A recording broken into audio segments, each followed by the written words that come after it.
is Tracking the Tropics.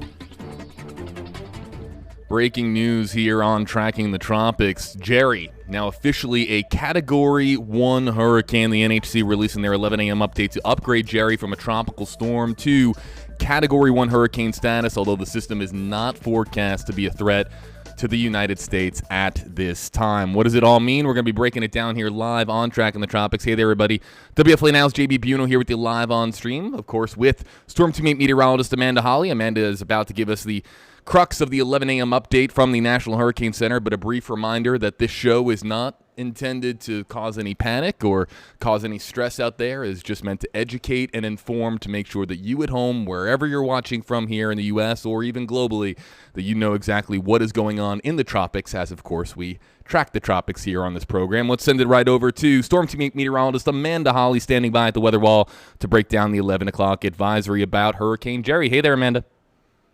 Hey there, JB. Thanks. Yeah, we have our fourth hurricane of the season in the Atlantic Basin. This is Hurricane Jerry. Wind speeds sustained at 75 miles per hour. That's the minimum we need for a Category 1 hurricane. Again, this makes it the fourth hurricane of the season. And this one will not impact the United States. At least that's not the forecast at this time. In fact, we are expecting a little bit of strengthening over the next couple of days here as it moves closer to the northern Leeward Islands here. However, it's not expected to be very strong. There's a couple limiting factors. Over the next couple of days, maybe slight strengthening, but otherwise, after we get past days 3 and 4, I'm talking Saturday and into Sunday, we're actually going to see a higher rate of shear, which will tear the storm apart or somewhat, and it's going to have to overcome some dry air. So we're not talking about the forecast for an incredibly strong hurricane here. This is, again, Jerry kind of taking the same path, this recurve out to sea that Dorian did, as well as that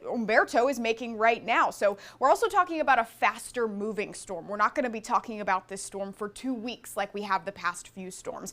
This storm moving west-northwest at 16 miles per hour, where at times we were talking about Dorian not moving at all. Even Umberto was moving on the slower side for a little while. So a fast-moving storm for now. It does look like it will stay north of the Caribbean islands. However, we are still expecting tropical storm conditions in the northern, at least Leeward Islands. We do actually have tropical storm watches and warnings in effect there, so we will be getting those intermediate advisories at 2 o'clock and at 8 o'clock now until those warnings and watches expire. But it is not expected to leave the northern Leeward Islands until tomorrow evening. So something we're going to keep an eye on, but you can see there in the official forecast, it's actually forecast to weaken as it gets a little closer to the Bahamas. But good news here, it is expected to recurve before making its way to the Bahamas, not impacting them. They will likely see some higher seas making its way over to the Bahamas as Jerry kind of moves past it, but otherwise not directly impacting the Bahamas here.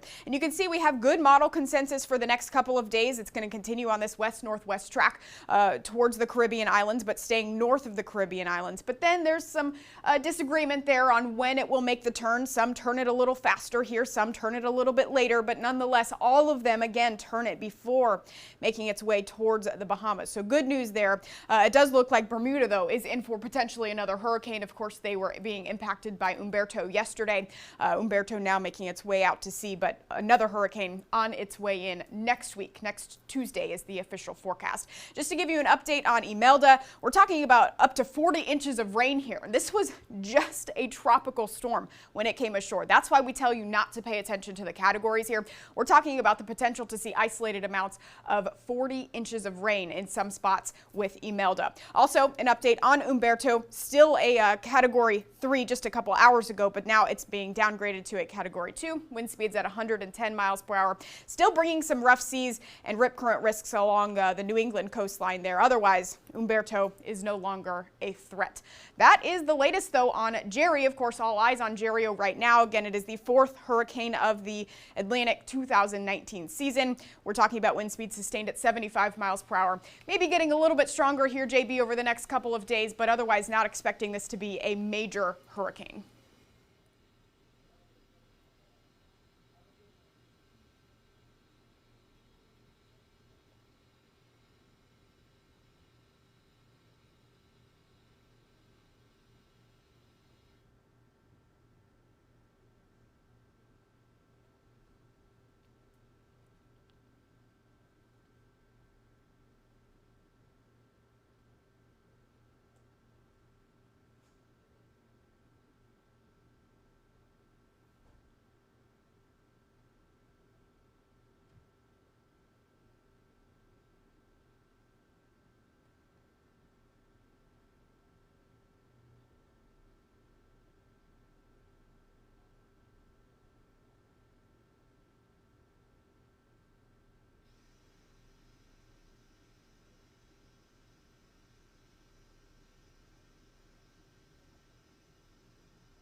The Bahamas at this point, unlikely. As you can see the forecast models behind me here, all of them recurve it before Jerry makes its way towards close enough to the Bahamas or the United States. Now, Puerto Rico, you guys might see some outer fringe effects. That would mean, some gusty winds, some squally weather, some rain bands moving through sometime maybe this weekend, Saturday and into Sunday. But otherwise, the official forecast keeps the storm north of Puerto Rico. Obviously, good news there, but you will likely see some outer fringe effects. The Bahamas, though, likely only seeing some maybe rough seas, a little rougher seas, higher seas as it gets towards the coastline there, but otherwise not directly impacting the Bahamas at this time. It's going to recurve before it gets there. We just had a little bit of an audio problem there, and I want to give a shout out to all of our eagle-eyed or eagle-eared Facebook Live commenters who were joining us, like like Gina Garcia and Deb Richards, Gina and Nancy Vasquez, so many of us pointing out that they could not hear me in that brief moment there, but I was giving a shout out to many of you here joining us live, like Ashley Staugard and Richard Fons and Valentina LeRae. So many of you joining us and pointing out to us that my mic was not currently on at that particular time. So thank you guys for being here with us on Tracking the Tropics. Of course, audio problems do happen.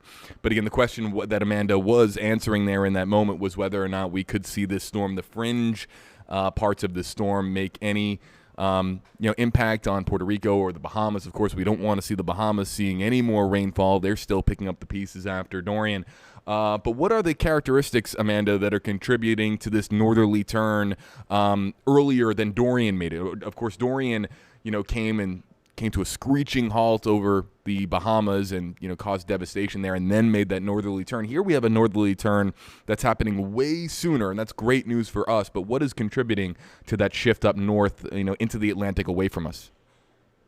Well, it really all has to do with that Bermuda high pressure that we always talk about. It sits somewhere in the middle of the Atlantic here, and the strength and the position of that high pressure really depends on a lot where these tropical systems go, especially when they make their trek across the southern Atlantic there and towards the Caribbean islands. They eventually all recurve, but if the high pressure there is really strong, with kind of like what we saw with Irma, it takes a southerly track and then recurves a little bit farther to the west. Right now, we're seeing that ridge being broken down pretty significantly. We're going to see a trough come into the United States that is going to kick Jerry out to sea a little bit faster than what we saw with Dorian. The timing, it all has to do with the timing of the troughs, the cold fronts that come through the United States, and what those troughs and cold fronts do to this high pressure out in the Atlantic. And right now we're just seeing the trough come in a little bit sooner and kind of kick Jerry out a little bit sooner as well. All right, everybody. So here live on Tracking the Tropics, we are going to be monitoring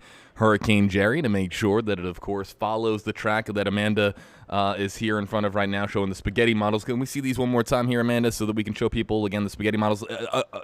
A lot of agreement here with that northerly turn there, right?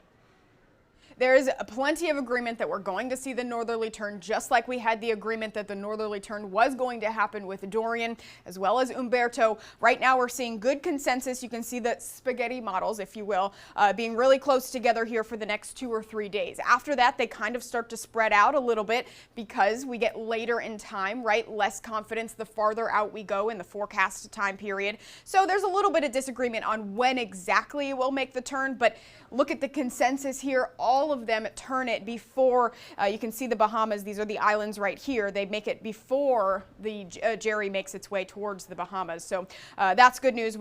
We'll pinpoint that exact turn over the next couple of days as we get closer in time. The models can better, agree on this. We do have hurricane hunters flying in here getting data from Jerry, so that's good news. All of that data goes into the models and makes the models a little bit more accurate. But nonetheless, Bermuda does look to be affected at some point from Jerry next week. Yeah, we have a lot of commenters coming in here, everybody, and we want to give, of course, the part of this show is that we can, of course, interact with you at home, and I want to give some of you here a shout-out here on Tracking the Tropics, people like Veronica Ortiz. Some of these names are hard to pronounce, so I'm going to do my very best. WFLA Top Facebook fan, Erica Yanuzelli, Becky Weeks-Gary, Maria Fawcett, Ashley Stogard, Millicent Chaplinsky, if I'm pronouncing that correctly, Patty Villano, Anne Marie Adams, Barb Hirabar, James Labello, Nancy Vasquez, Eileen Colon, and many others with us here live on Tracking the Tropics. Hello to all of you. Amanda, Holly, and myself are going to be keeping an eye on Jerry, making sure that it follows the track that all of these models appear to have it making that northerly turn, staying away from Florida. So we're going to be keeping an eye on that. We will be having future streams here on Tracking the Tropics to break down more about what's going on out there. Of course, this is the peak of hurricane season, the statistical peak of hurricane season. We're going to be working around the clock to make sure that you at home are informed no matter where you're joining us from. Special shout out to Jerry Walsh joining us here from Next Star Nation. We appreciate Jerry being here with us today. Interesting that Jerry Walsh is here with us today, Amanda, to pop a visit to WFLA as we have Hurricane Jerry here now forming in the Atlantic. So a big shout out to Jerry Walsh. Glad to have him here with us today at WFLA. And everybody, we're going to get going here right now on Tracking the Tropics. We'll be seeing you for more streams as more updates become available from the National Hurricane Center. So for Storm Team 8 meteorologist Amanda Holly, I'm JB Buno. Thanks for being with us. We'll see everybody soon on Tracking the Tropics. Take care. Thank you for watching Tracking the Tropics.